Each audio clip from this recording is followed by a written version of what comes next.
Yo, what is up, you guys? I'm DeAndre. I'm Javonta. And this is Dre and Jay. And we're here today to review episode 3 of Marvel Studios' She-Hulk Attorney at Law. So this episode, there's two different stories going on with this episode, like two things occurring. So you have Jennifer Walters, who is trying to get Emil Blonsky, free, get him freed. He has his parole hearing coming up. And then you have her co-worker, I don't know the new guy's name, but like he's taking on a case with the asshole co-worker of hers from the first episode. I think what his name, Dennis. So he's taking on his case because he basically was catfished by an Asgardian elf who shapeshifts, and she ended up shapeshifting into Megan Thee Stallion. She was pretending to be her the whole time. So he spent over like $1,000 or something like that. I don't know how much. I forgot. It was like 75 or... His name's Pug. Pug, yes. So Pug helps Dennis out with his case. Janice trying to help Blonsky out with his parole hearing coming up. So that's pretty much basically what happened with the show. So to start out, personally, I don't really like the fact that, it went two different directions, two different things going on. Just because for the sake of the fact that this show is 34 minutes long, I just feel like if you're going to have a show 34 minutes long, I would rather you just focus on the main character the whole time and stick with her. As far as the court cases, so the show is basically She-Hulk Attorney at Law. I wish the court cases went more in depth. I wish like Blonsky's, Abomination's parole hearing extended longer. Maybe it took another episode to unravel that. It just felt like it just wrapped up too quick. And, I think with a show where you have Jennifer Walters, who is trying to establish herself and trying to make herself out to be this serious lawyer, I don't feel like the cases do a great job or a great amount of justice in doing that as well, because they don't take themselves serious. So I'm fine with like the rest of the show being fun, because the show is basically a sitcom. So I'm fine with that being funny and all outside of it, but I wish the court was more serious, No, I'm not saying it has to be like top tier like Law and Order, but just a little bit more serious, like the court case. But it was. I mean, the Blonsky case was serious. They told him like, "Hey, we can't trust." She had to literally bring Wong in to defend the man to be able to get him off his parole. She had to use the sources she had. I think it's been. I mean, I've enjoyed the court case. I don't think it's supposed to be crazy. I mean, they're also dealing with. Let's be honest. She's dealing with superheroes and supervillains. She's not dealing with people that are just normal human beings. She's dealing with like, people with powers. So to me, the Blonsky case was fine. I enjoyed it. I like how they had like the little girls that have been writing them letters, kind of like some Charles Manson type stuff. That like loved him out. Even though he was in prison or something like that, like some Charles Manson or Ted Bundy type stuff. I thought that was funny to use that trope. And then the other case, I can agree with you. The other case probably was like not necessary. I thought it was funny, but I didn't think it was necessary. I get that. I don't know. I'm not gonna knock you for that or disagree with you on that. But as far as the She-Hulk cases and Jennifer's Lawrence's cases, or Jennifer's cases, whatever the last name. Jennifer Walters. My bad. Jennifer Walters cases, I had no problem with them so far. I think they've been solid. I think they've been serious, but also in a way still kind of lighthearted. Like the Blonsky case was, I thought, a middle ground balance. What would you want to see in the Blonsky case to make it like? Let's also be honest. Blonsky's not that character that you thought from the original Abomination. We can admit that now. So now you can't use that complaint about, I don't like how his voice changed. I don't like how he's not the Abomination because he has changed. I still don't like the voice change. But it made sense now, didn't it? I told you. I said when the show starts, when you see the show episode, because you saw that clip. When I said when you get the episode, it makes sense. No, still not a fan of it. But it makes sense. The man's control. He can control. Like I said, I told you before. I said he can control it now. Mm-hmm. It's his choice. It's one of him. Like, you know what I mean? Right. So I had no problem with Blonsky being how he is now. This ain't the Abomination you knew from the Hulk movie. This is also over 15 years later. Time has changed. Or 12 plus years later, time has changed. So I had no problem with that either. Like, I have no problem with those kind of things. Okay. But I had no problem with things going into the show. So alright, that's how you feel. He's the one that had the problem with, Blonsky, I want Abomination back. I want my Abomination. I never say you had to be like full on fucking Abomination from the Hulk. I'm just saying the voice. Like, did you have to do that? Because I feel like that's more of, let's do this for comedy. Because he sounds like fucking Cord, bro. It's the same. He sounds like a human being. It's because he's a big ass creature that sounds like a human now. But what I'm saying is, why can't he have control yet just have his normal monster voice? I don't think that's a problem. I've seen plenty of because the voice like that. It's like Jekyll and Hyde, bro. It's like having Dr. Jekyll with Mr. Hyde. Dr. Jekyll and Mr. Hyde are two separate people in one body, right? Mr. Hyde's voice is different than Dr. Jekyll's voice, in a way, right? Right. Hulk's voice was different than Bruce Banner's voice. But when they connect the two and combine them together, we're one. Mm-hmm. So that's what I'm saying. It could work. I don't think that's a big deal. Like I saw it. Same thing we see with the Hulk. All right. Well, if that's how you feel. I also thought it was stupid how the what's it called, the jury, or not the jury, the hearing board on all these law terms. I'm still trying to figure that shit out. But the hearing board for his parole, how they flipped the fuck out and were freaking out when he literally told them what the fuck he was about to do. So I'm like, why are y'all? It's still because the thought of it. It's still like, oh. I know. It's like he literally told y'all I'm about to transform right now, and y'all over here still screaming and panicking like y'all weren't expecting this shit. But because still he tells you that, but you still don't know if it's really you don't know if it's really him or the beast coming out. You don't know what you're expecting. Mm-hmm. So I think also that was the reason, like, oh snap, like. What are we getting now? Like, how do we? Now we'll find out if he really does control. It's not like a Hulk was with Jennifer Walters with his cousin. Okay. When she transferred, he's like, oh, whoa, and then he found, she has control over it. Then he was like, okay, I'm calm now. He had the same reaction kind of in a way. Damn, bro, you doing a lot to defend this. It's not defending. I'm just bringing points. I'm fucking with you. Don't let the Marvel hoodie fool y'all guys. I'm not defending anything. I'm just speaking that real and keeping it buck from what I'm seeing. The Wrecking Crew. I'm not going to complain too much about them because I honestly didn't really give a fuck about the Wrecking Crew. Like, I don't really read too much into them in the comic books. Seeing them, however, versus how they look in the comics, little bit disappointed. But I do think maybe there could be more to their appearance. I think, at the end of the episode, they were very interested in Jen's blood, so maybe they used that to beef themselves up. Maybe there's something along those lines, or maybe they'll just look like that throughout. That's they have to look like that. The Asgardian weapons. Yeah, I like that. I thought that was funny. I thought that made sense. Yeah. Asgardian tools, and that's what I'm saying. Like the comedy for this episode, I feel like it's hit and miss. There were some moments I like the end when Jennifer was getting kidnapped and she was screaming for help, and then she was like, she realized like, oh, even when they had that little social media thing, that one dude said, "Awesome, man." Yeah, bro, that shit was funny as fuck, bro. I was like, I think a lot of people thought like that, so it was funny. And it's funny because they brought a lot of real world commentary on how we, the MCU and shit like that. Yeah. And they brought it into the show. Y'all. So they're making fun of y'all. Yeah. And even the beginning with Jen, when she's addressing the cameos and shit, she's like, we have all these cameos, but don't forget who showed. And that's another thing I was going to say, because you brought that. It's a good point to transporting to. Because you brought about Blonsky's case being longer, but we're about to get Daredevil, and we don't know what else we're going to get to this show. I don't think you don't need Blonsky long, because you're still going to bring Daredevil. But let's see what Daredevil's role in this show is, or whoever else they choose to bring in. You know what I mean? Yeah. So I'm cool with Blonsky being done now, and you can put him aside. Like, that character's retired. I've been told y'all. I said, Abomination ain't gonna be doing anything. That man's done. That motherfucker's gonna be retired, bro. We might see him. He's gonna be on Thunderbolts. Is he? I think he is. I don't know. They said old girl's leading that supposedly. Yeah. I don't know if he'll be in. I mean, he might be. If he's in Thunderbolts, okay, we'll see him again then. But then, I mean, we'll see though. It seems like Blonsky really is transformed though. He ain't that guy no more. Who knows? Maybe he was all a facade. He seemed genuine, maybe you know what? I can buy the voice thing. Maybe if he actually did that shit on purpose to make himself sound like he's nice and good, but then deep down he goes back to that monster voice. No, because I don't think you would still have him because it's trickery, voice trickery. I don't know. I look at it like I think Blonsky's done. I think that character's done. Okay. You can move on a different way because I think Captain America's gonna do more with the Thunderbolts, the Captain America movie. He's gonna take more love from Thunderbolts and shit, and that whole team and stuff. I mean, maybe, but we never know. But as of now, I'm like the Blonsky thing's cool. I'm cool moving on to Daredevil. I think we're getting Daredevil next episode, which is cool with me. Mm-hmm. And see where else this goes.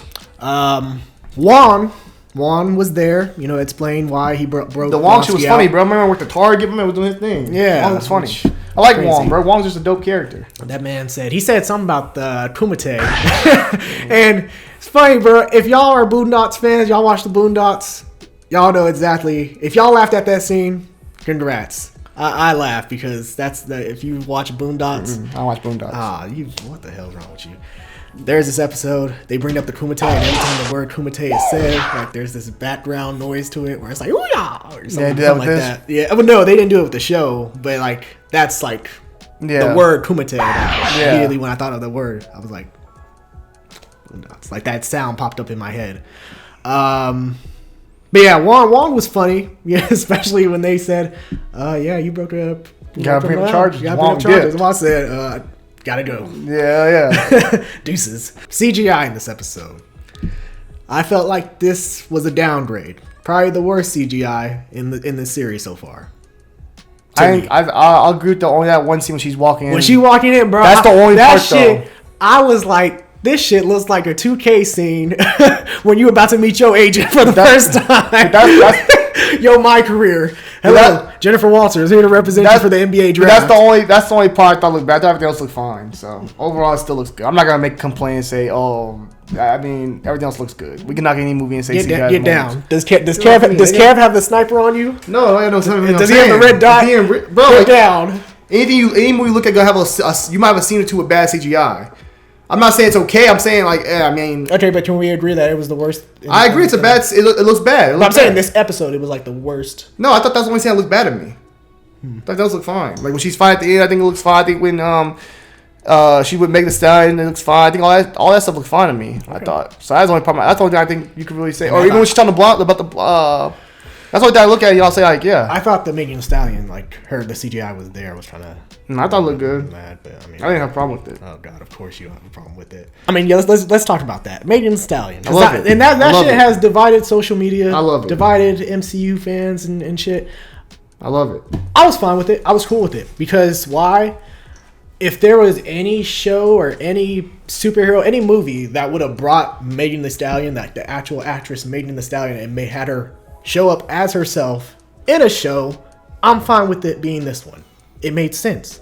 This show is a sitcom, basically. It can have fun. It's self-referential, breaks the fourth wall, and it establishes itself as a sitcom at this point. You know? Yeah. Well, I was gonna say I have no problem with it also because, look, guys, I know comic book fans, everybody, you love this stuff and you love where you love what you grew up on, but we all gotta realize this ain't what it is no more. The MCU has went above and beyond. It's not just trying to attack. It's not just trying to get the look at from the basic comic book fan.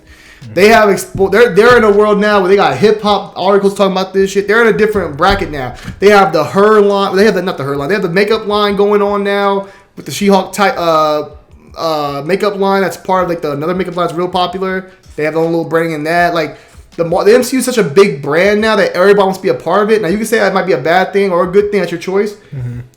But I'm not surprised by that. I think Marvel's just saying, how can we make, like everybody thinks, all these companies, how can we make more money? How can we get more fans? How can we get more people talking about our show?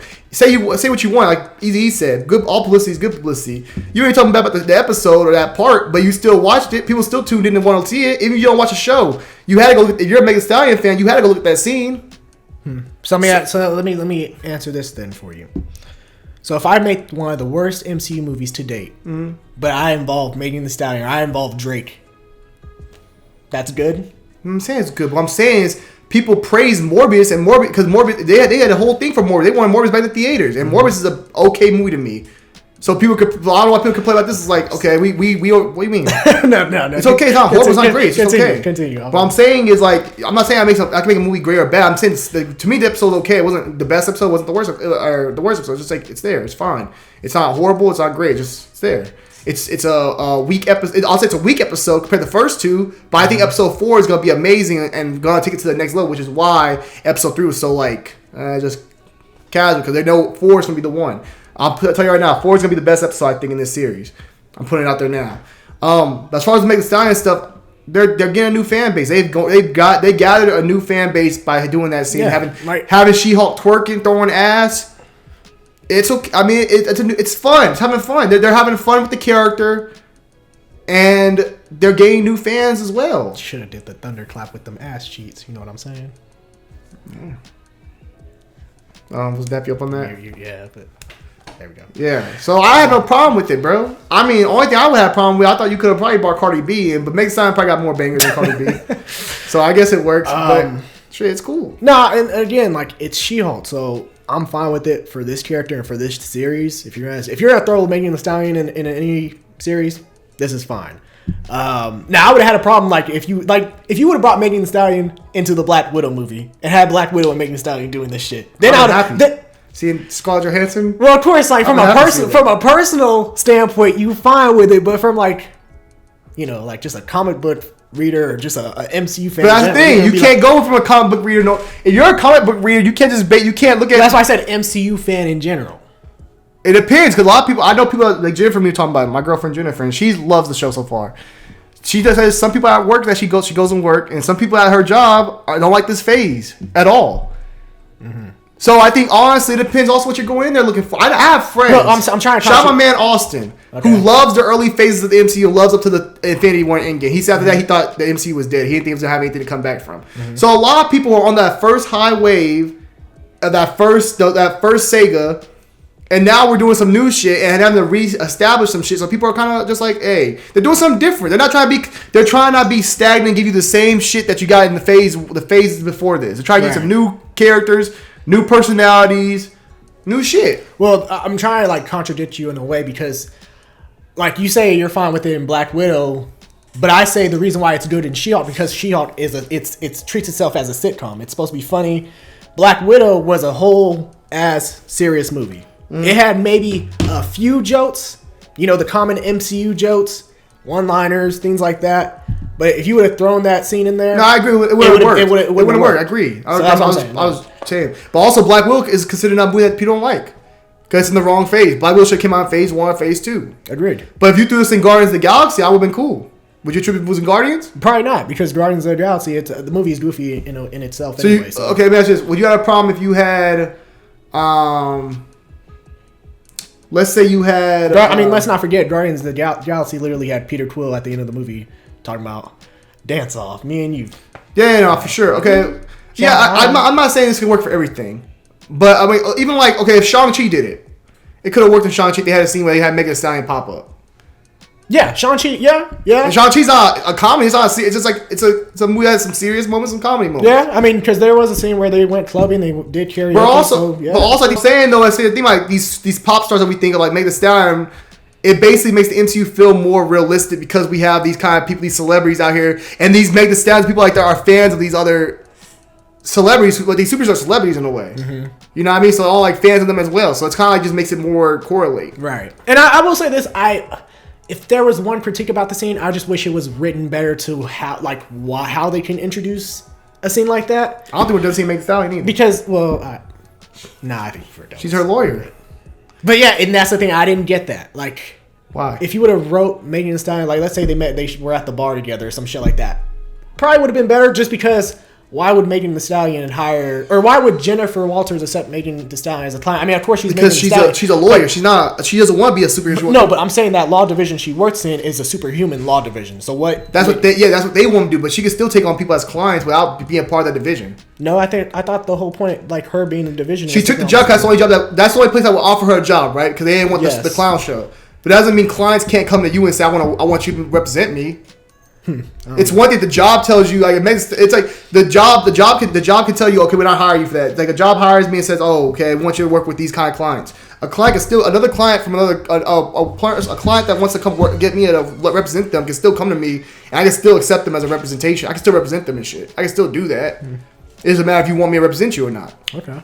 Hey, for any of you people watching this video that happen to be lawyers or work at a law firm, if it's true, let us know down below. If it's not, I can call Jennifer right now. Correct his ass. I can call Jennifer right now and ask her. Oh, yeah, go ahead. Call her. No, I'm just kidding. You have to do that. We'll call her after. Yeah, I think that's how it goes, though. I think you can get representation for who you want. Okay. Like, O.J. Simpson picked Johnny Cochran. He picked those guys. He picked those teams. You pick who you want to represent you when it comes to... But weren't they in his field of law? Like, they were criminal defense attorneys. But still, he picked them. But yeah, they were criminal defense attorneys. We don't know what Jennifer Walters' whole stats. She was a lawyer before she was a superhero. She's already a lawyer. You try. She was just became a lawyer when she became super. She was already a lawyer before this. I guess. I mean, I don't know. Maybe. And she probably also liked that's how she hit. She defended her. She basically got her trial dismissed and got that shit taken care of with the old girl because she basically said this man when he brought on the friend brought her on stage to do that testimony. She was so basically she probably looked at it and said, oh, you know what? I kind of like her. I like her. And wanted to go get representation by her for any cases that come in the future. Okay, maybe because me, like, I thought like Jennifer Walters now, like especially with the division she's working for now, she's only taking on cases and clients that involve superheroes. Hell no, she don't want to be that. Superhumans, you know. She's not even trying to be. Cause think about it, when she did the Blonsky case, she literally was human. She doesn't want to be seen as a superhero. Yeah, but her office said, "Hey, when you're in the office, for sure they want her to be that, but she's not trying to just be that. She wants to still be a lawyer. Well, I understand that, but they're considering they were the only place that hired her because every other place wasn't looking. Because they didn't want the freak show. They didn't want the freak shows, exactly. So considering they were, but I like she took the Blonsky case. The Blonsky case was taken because she said, "I can get my name big enough. I can go back and do what I want. I can go back and somebody will take me." It was her plan to stay with this company. Maybe that. But it makes sense because even like with celebrities, not trying to get off topic, celebrities all have lawyers to take care of stuff. Not even when they have a situation right now, like when they have a situation in the future, they have a lawyer that they call when something happens, right? Right. So she probably said, "Hey, if anything happens, I want you to be my lawyer. I'm gonna pay you to be on the clock, and whenever, and if I need you, I'll call you and you be my lawyer." Okay. So it worked. Last thing, because I know they talked about this. This was brought up at the end of the episode, but you know when they tried to kidnap her, I think they were trying to extract her blood, and something like that. And they said that, hey, the leader, or the boss. There's two people that I theorize could be the boss. Mm-hmm. One, Titania, which is the girl that appeared in court the first episode, broke in. I think that's what it is too. That's what you think too? Yeah. Because in the comics, Titania is like, she's always trying to one up Jennifer Walters. Like if she found a way where, hey, I can be stronger than her, she would do it. That's kind of how her character's personality was in the comics, so I could see that happening now. Another person, now I might go out on a limb on saying this, but it could be the leader. You know, the Hulk version with the big head, smart one? But he was at the end of the Incredible Hulk movie. Remember that when Hulk's blood dripped onto him?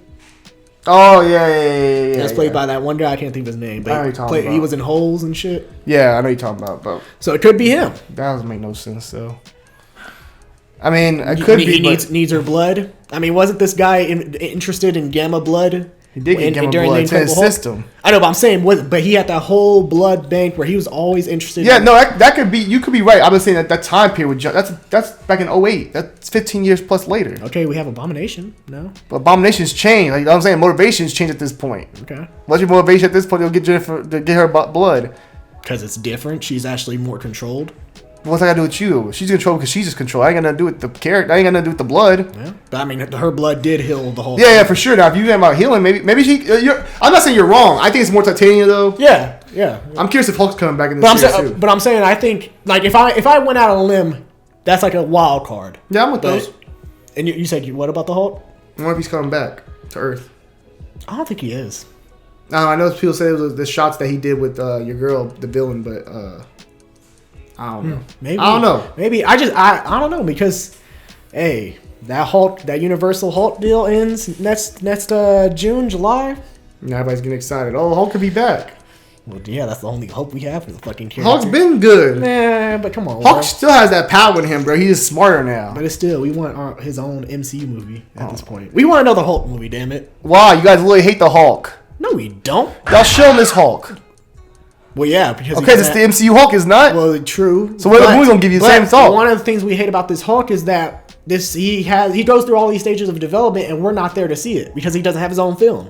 We still did see him develop. What the hell are you talking about? We literally seen all his problem. We know what the Hulk is. But you telling me you don't want a Hulk movie? No, I'll watch it. But I'm saying, I do. I don't feel like I'm missing anything from the Hulk. I feel like the Hulk's always been well developed in the Avengers. I feel like he's kind of one of the main Avengers that they talk about the most. Because he doesn't have his movie. But aren't you the same one talking about when we did the Thor review? Hey man, Thor. I mean, hey. At this point, Thor makes his own movies. Doesn't really matter where his story goes at this point, or for sure. He's going with the Avengers. No. I said I'm cool with Thor doing these movies as long as they ain't got no time in the future of the MCU. You're right. He do his own little side shit. Exactly. Hulk could do something on Sakaar. But World War Hulk. Hulk's a little bit different because you need Hulk still in the MCU. What do you mean you need Hulk? Because Hulk still is like the guy people go to for like the Shang-Chi them. They still go to the Hulk because Bruce Banner is still a smart man. He's still one of the smart people. Thor is not smart. And he don't fight like that no more. So what the hell is the point of having Thor around? I mean, but we're now establishing that there are more geniuses around the world. Okay, but Bruce Banner still Riri Williams. You'll have Riri's not gonna be smarter than the Hulk, bro. But we still have people with high intellect. Okay, but the only person that's smarter than the Hulk, the only person that's smarter than the Hulk right now in the MCU is Shuri. We also got Reed Richards coming. He's coming, but they're all different though.